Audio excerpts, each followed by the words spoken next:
na nga rin tong bahay dito. Oh. Yung katabi mismo ng station ng LRT. Yan, wala nang bubong. Ito, binakpak na rin to. Yan, tanggal na nga ng tuluyan yung station dito ng BNR. Yan o, liwalas na. Oy, tanggal na rin yung ano dito. Nagki-clearing na sila. Ayan o, yun yung Dimasalang flyover mga kaibigan. At dito nag-clearing na sila dito mga kaibigan. Ito yung mga crane nila. Diba, lalaki. Last time meron ditong ano eh, pagbabaon ng mga sheet piles ito. Yan, ito yung mga bahay na kailangan i-demolish. Pero as of now, wala pa naman. Wala pang galaw dito. Siguro wala pang nangyaring ano dito, negotiation para sa bayad. Yan, magkakaroon dito ng elevated na station. May hagdanan siya papunta sa kuhanan ng ticket.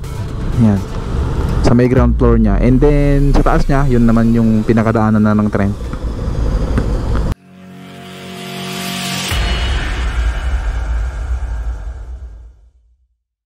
Good morning guys. Ito ngayon sa may Abad Santos. Ayan. At ito yung Antipolo Street dito sa location natin. And then yung kabila, ito yung right of way ng NSCR project papuntang Santa Mesa. Yan. Sa taas naman natin, ito yung NLEX connector. So ngayong araw ay mag-update tayo dito. Pasadahan natin hanggang Santa Mesa mga kababayan. Tingnan natin yung progress dito ng ginagawa nilang project na to. Alright, let's go.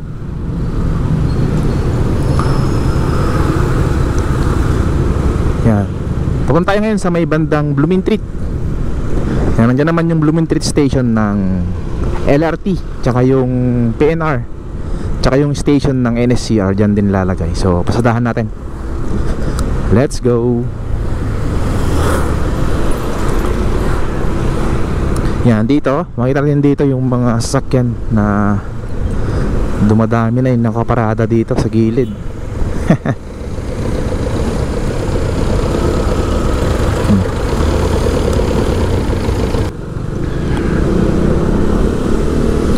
Yan, karamihan dito ng mga nakaparada ay yung mga jeep.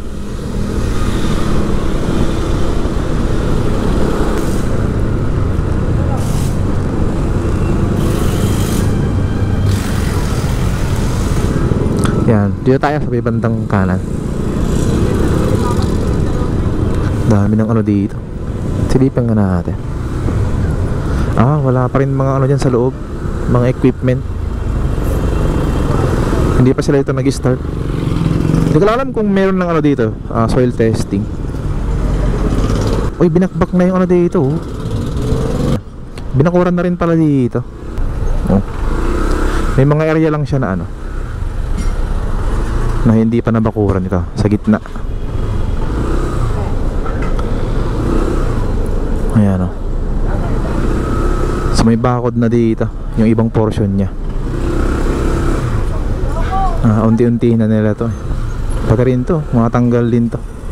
Nabakbak na nga rin tong bahay dito eh. Yung katabi mismo ng station ng LRT.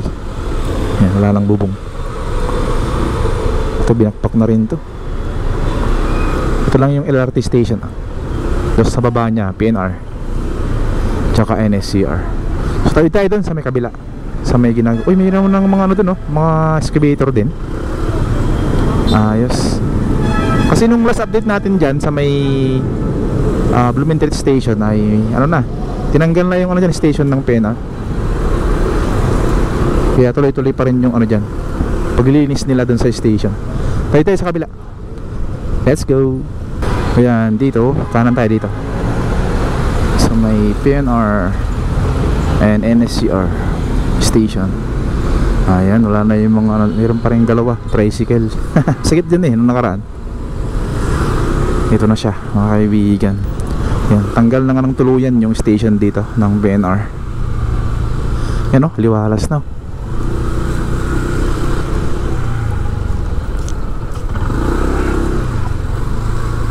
Malinis ang sa gitna niya. Katabi mismo ng barangay 348 dito, training center. Ito yung barangay hall naman dito. Pero ito, nasa ano to, gilid ng mismong bangketa. Itong ano dito, barangay hall. Hindi to nakita ni Mayor Isko Moreno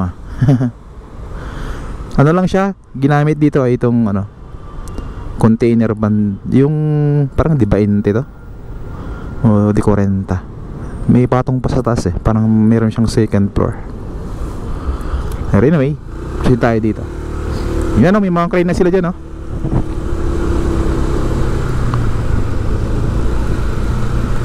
Ito yung station ng Blooming Treat NSCR. Yan, umpisa na sila dito mga kaibigan.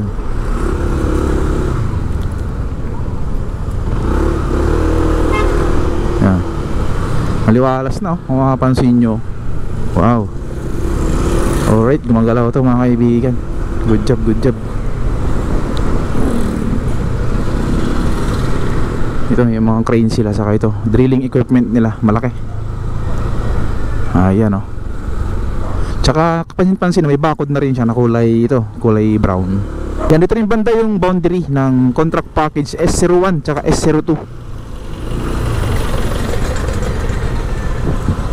Yan, dito banda sa may crane na yan. So yung contract package S01 mula dito sa may crane na yan hanggang dun sa may Solis. So may haba yun na 1.2 kilometers.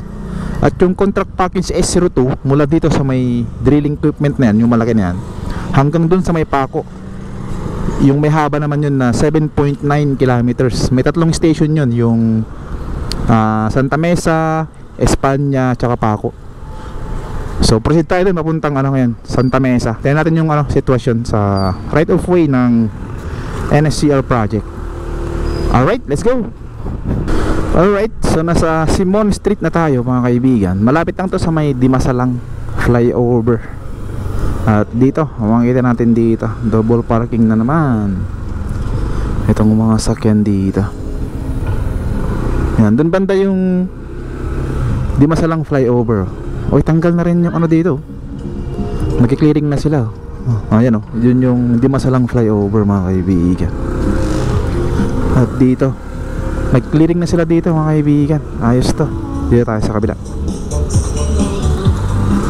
Ayan, mukhang malapit na rin matanggal tong mga bahay dito Dito. Ito yung mga crane nila Diba, lalaki. Last time meron ditong pagbabaw ng mga sheet piles ito. Pangalawa na yata tong butas na to para sa poste. Ayan ayos, sumagalaw din dito mga kaibigan.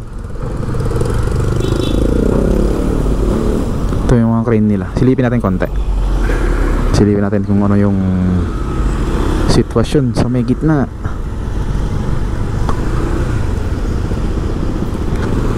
Dito, uy, may mga butas na nga rin dito. Ayos, gumagalaw to. Dito rin. Ilan na dito? May isa na dito, tapos meron doon mga sheet piles dun sa unahan.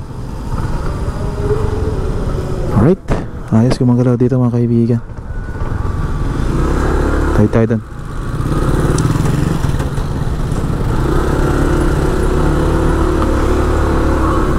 Ito yung Maria Clara Street. Doon tayo sa may bandang Dapitan. Tingnan natin doon. Yan, balik tayo dito kasi one way pala yung Laon-Laan. Doon tayo sa may Laon-Laan, silipin natin doon kung ano yung sitwasyon. Balik tayo. Ito yung Maria Clara Street. Ongoing dito mga kaibigan. Ayan, ito naman yung Laon-Laan Street. Tingnan natin dito. Laon-Laan, tapos Dapitan tayo susunod. Dito banda, wala pang galaw dito. Dito yung may galaw sa kabila. Ayan, pagitan ng Laon-Laan tsaka Maria Clara. Dito ito yung binubungkal nung nakaraan Ayan lapad na.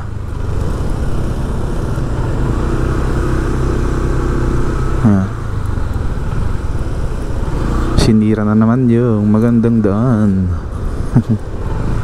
Dito tayo. Dapitan tayo mga kaibigan. Yan, dito sa may dapitan, tignan natin dito yung progress. Medyo mas maluwag na dito. Wala nang ganong nagpa-parking.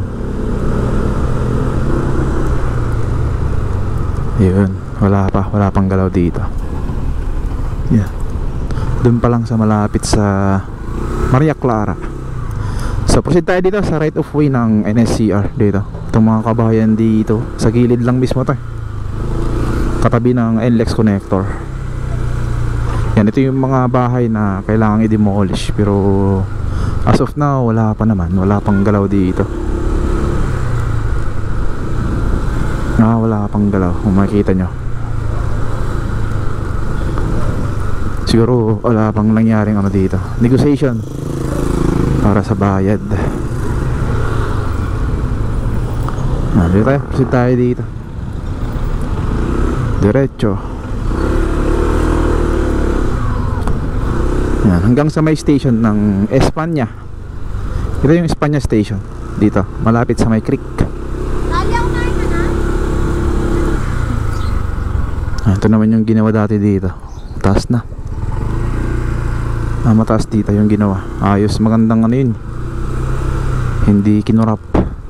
Tapos ito yung area ng Espanya station, mula dito sa may puno hanggang dun sa may Espanya Boulevard.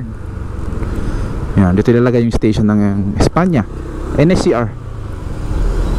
Yan, as you can see, marami pang mga bahay dito. Yan, kailangan i-demolish.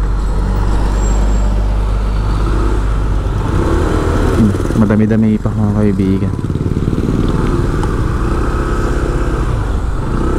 Ito, laki kasing bahay dito.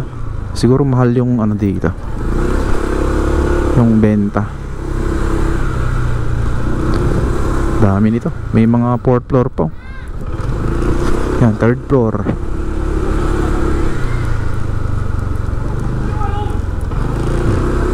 Sigurado naman may mga ano to titulo. Yan, hanggang dito yung station ng Espanya. Yan, magkakaroon dito ng elevated na station. May hagdanan siya papunta sa kuhanan ng ticket. Yan, sa may ground floor niya. And then sa taas niya, yun naman yung pinakadaanan na ng tren. So ganun yung ano dito. Pakita ko sa inyo yung rendered image niya. Yan, ganyan siya. Elevated siya, may hagdanan paakyat. Kasi dito banda ay ano, bahain. Mataas yung ano dito, lalo na pag may mga bagyo, ganun. Mataas yung tubig dito. Alright, so yun. Dito ko nang putulin yung part 1 at yung part 2 mula dito sa Espanya naman hanggang Santa Mesa. Thank you. Ingat tayo lagi mga kaibigan, and God bless po sa ating lahat. Peace out.